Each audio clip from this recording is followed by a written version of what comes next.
Have you ever looked around and felt the quiet ache of being unseen? You scroll through pictures, gatherings, smiles, glasses clinking, and somewhere between the noise of their laughter, you feel the weight of your own silence.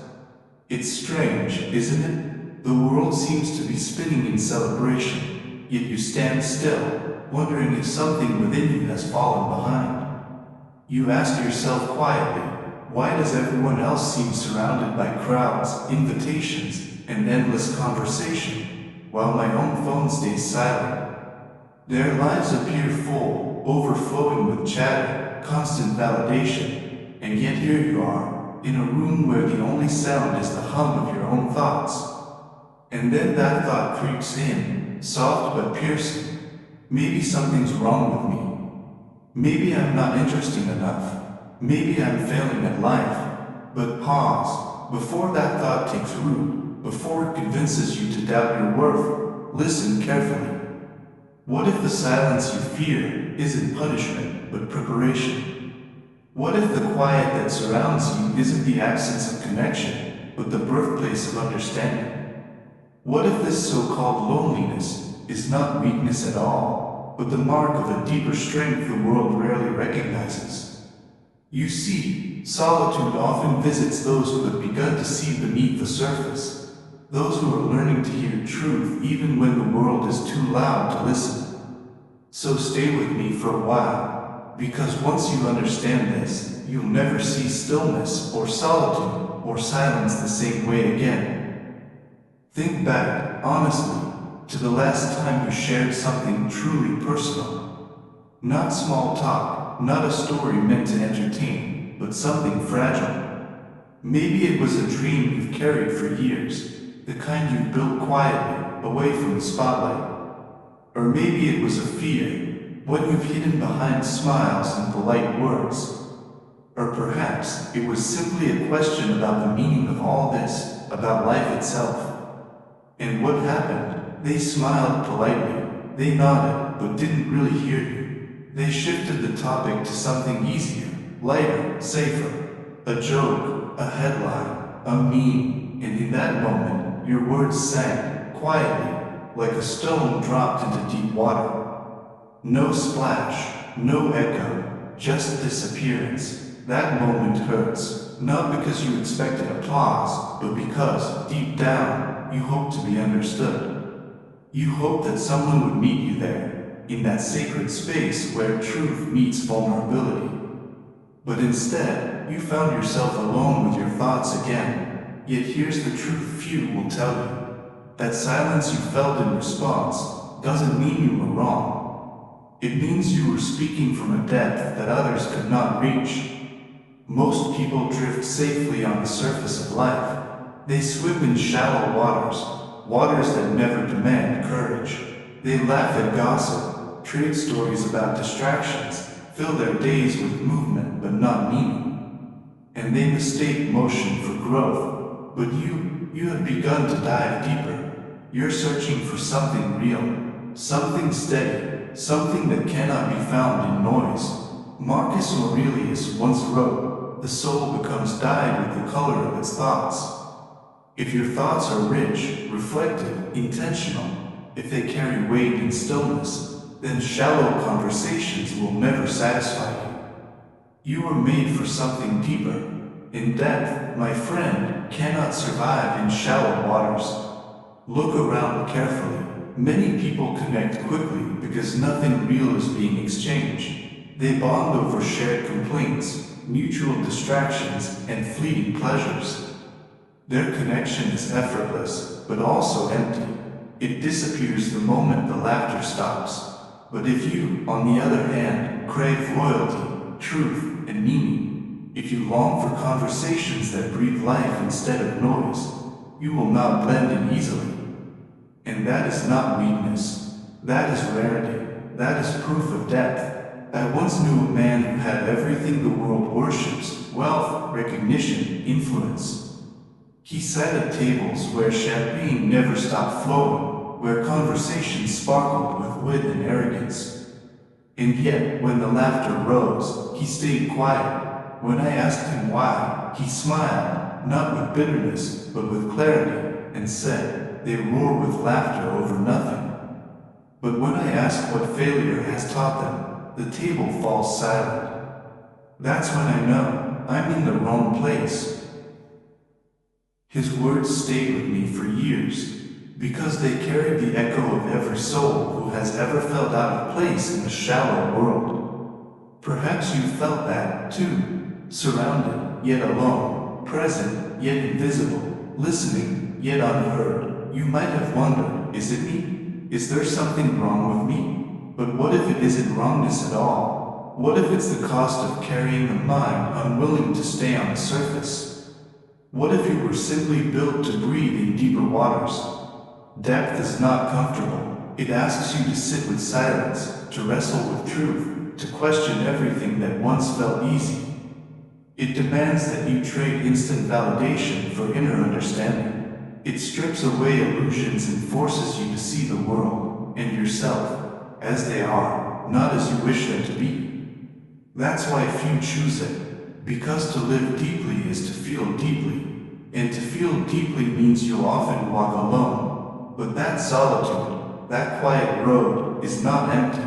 It's alive with whispers the world cannot hear. It's where your strength is formed. It's where your character is tested. It's where your spirit learns to stand on its own. When the crowd drifts away and the noise fades, you begin to meet the most important companion of all, yourself. And there, in that stillness, something sacred begins to awaken. You begin to understand that peace isn't found in company, it's cultivated in clarity.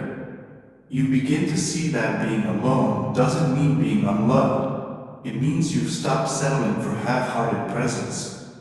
And most importantly, you begin to realize that this quiet chapter is not a detour. It's initiation. You are being prepared, not punished. You are being refined, not rejected. You are being strengthened, not sidelined.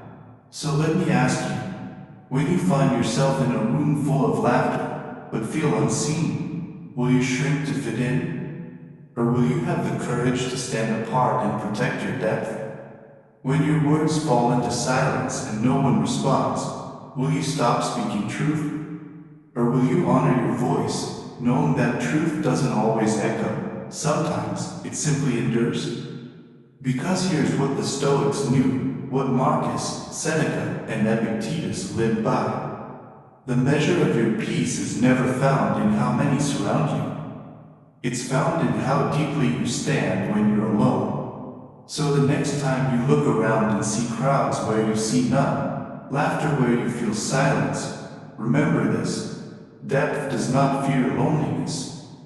It transforms it. The quiet ones aren't lost. They're learning to listen. The still ones aren't behind. They're learning to see. And those without crowds aren't unloved. They're being shaped for something rare. Because the truth is, not everyone can swim where you're going. Most are afraid of deep water, afraid of silence, afraid of reflection, afraid of what they might find if they truly looked within. But you were not made to stay in the shallows. You were made to dive, to seek, to endure, to understand. So when the noise of the world fades, and you find yourself alone, smile gently. Because the absence of company is often the sign that you are standing in the presence of growth. And once you see this clearly, you'll never mistake solitude for loneliness again. If wisdom like this speaks to your soul, if you believe that silence, strength, and self-mastery still matter, consider subscribing. Together, we'll continue building the calm, unshakable spirit that the Stoics promised. Because in a world obsessed with noise, we will learn the power of quiet. You remember what we spoke of before, that depth cannot survive in shallow waters. That solitude isn't a curse, but a calling. And now, we take one step deeper into that silence, to understand why the quiet is not your enemy, but your greatest teacher. The Stoic philosopher Epictetus once told his students, if you wish to improve, be content to be thought foolish and stupid. At first, those words sting. Who wants to be misunderstood? Who wants to look foolish in the eyes of the world? But Epictetus wasn't teaching humiliation. He was teaching freedom. He was reminding his students that real growth often looks strange in the eyes of the crowd. When you begin to choose stillness over noise, reflection over reaction, depth over distraction, others will not understand. They might call you distant. They might say you changed, become cold, antisocial, detached. But what they call detachment is often discipline, and what they call coldness is often calm. You are not withdrawing from the world. You are returning to yourself. Because here's the truth. You are training for a kind of freedom they may never know. A freedom that doesn't depend on approval, attention, or applause. A freedom that allows you to be whole, even in silence. Think of it this way. Which is stronger? The one who constantly needs the noise of others just to feel alive, or the one who can stand in silence and still feel complete?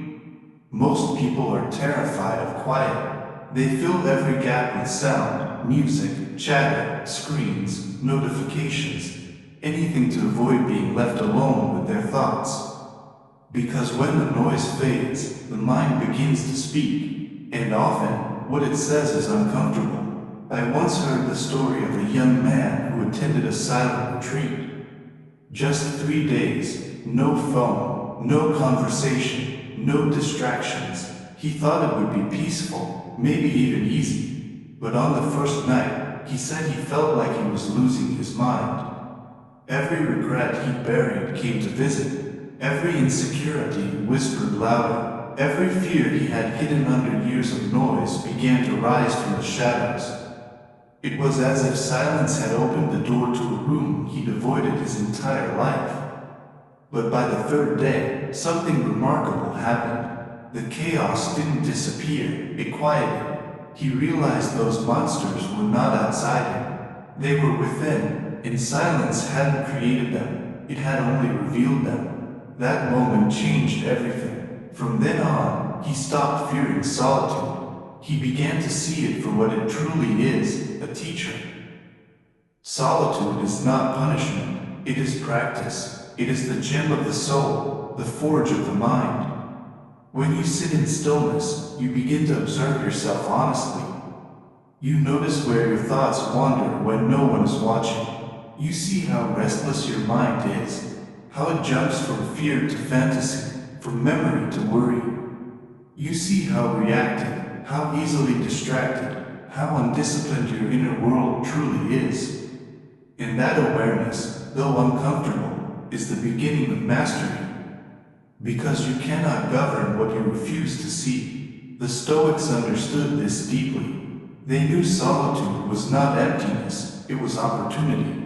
It was the training ground where the mind learns to hold its own weight, where the soul builds quiet strength, where the spirit learns that peace does not depend on place or people or praise, but on clarity. So the next time you find yourself in the quiet, don't rush to escape it. Don't fill it with noise. Don't reach for distraction. Stay, listen, breathe, let the silence do its work. Let it teach you where your peace is fragile and where your courage still trembles. Because every moment spent in solitude is shaping you into someone who cannot be shaken by the storms of life. It is in silence that your inner muscles grow strong. It is in solitude that your character takes form. And it is through stillness that you begin to understand the voice within, the voice that has been waiting for you all along. Epictetus would say, "No man is free who is not master of himself." In solitude is where that mastery begins. It's where you stop being ruled by moods, fears, and impulses, and start living with intention. It's where you stop seeking validation and start building virtue. So if others mock your quietness, let them. If they can't understand your peace, don't explain it. You are walking a path they cannot yet see.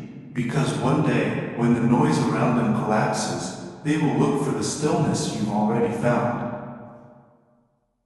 Stay with me. because in the next part, we'll explore something equally powerful. The truth that one genuine friend is worth more than 100 shallow companions.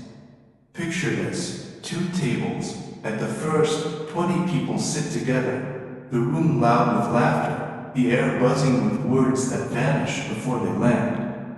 At the second, only 2 chairs, just you and one person who truly listens. You see, every path has its season. Every person, every friendship, every bond that truly matters arrives at the time it's meant to, not a moment sooner. Marcus Aurelius once wrote, "What happens to each of us is ordained for us from the beginning." In other words, you cannot force the rhythm of your own unfolding. You cannot make the right people appear before their season has come. Think back to your own journey. There were times you longed for connection, desperately. You waited for the message that never came, the invitation that never arrived, the friendship that never formed. You reached out your hand, hoping to meet another, and felt only air. In those moments, it was easy to believe you were forgotten. Easy to assume the universe had turned its face away. But what if it wasn't abandonment? What if it was preparation? What if solitude wasn't keeping something from you, but shaping something within you? Because here's the quiet truth. Sometimes, the reason the room stays empty is because you're still becoming the person who can fill it with truth. Sometimes, the silence is not rejection, but refinement. I once met a woman who carried this truth in her story.